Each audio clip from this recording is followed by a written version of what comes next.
Sihtasutus Ida-Virumaa tööstusalade arendus on käivitunud Narva logistika ja tööstuspargi taristu ehitamise teise etappi tööde, Kohtla-Järve tööstuspargi taristu ehituse ja Kiviõli ettevõtlusala taristu ehituse hanked. Narva logistika ja tööstuspargi taristu ehitamise eeldatav maksumus on 1,8 miljonit eurot. Kohtla-Järve tööstuspargi taristu ehituse eeldatav maksumus 2,5 miljonit eurot ja Kiviõli ettevõtlusala taristu ehituse eeldatav maksumus 800 000 eurot. Kõigi kolme hanke puhul on tööde ajaks kavandatud tänavu 1. juuni kuni tuleva aasta 13. oktoober. Telestuudiol Lites õnnestus telefoni teel kätte saada Sihtasutus Ida-Virumaa tööstusalade arendusjuhatuse liikme Teet Kuusmik, kes andis põhjalikuma ülevaate käivitunud hankest. 20. jaanuaril 2016 Sihtasutus Ida-Virumaa tööstusalade arendus kuulutas välja 3 riigihanget.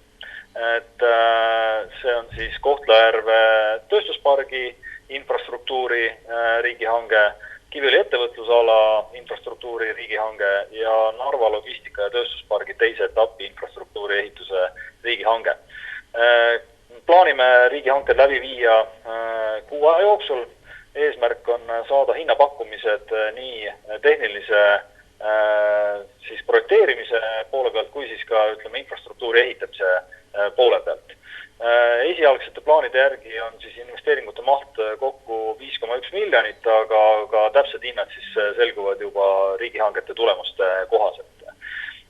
Tänase hetke seisuga on planeeritud niimoodi, et riigihanke tulemuste põhjal me paneme kokku lõplikud taotlusdokumendid piirkondade konkurentsivõime tugevdamise meetmesse EAS-i ja 29. veebruariks plaanime esitada taotlused selleks, et osaliselt Euroopa Liidu rahaliste vahendite eest finantseerida seda infrastruktuuri ehitamist. Hankel osalemiseks peab pakkuja käive olema olnud vähemalt 685 000 eurot aastas, tööd rahastatakse Euroopa Liidu vahenditest.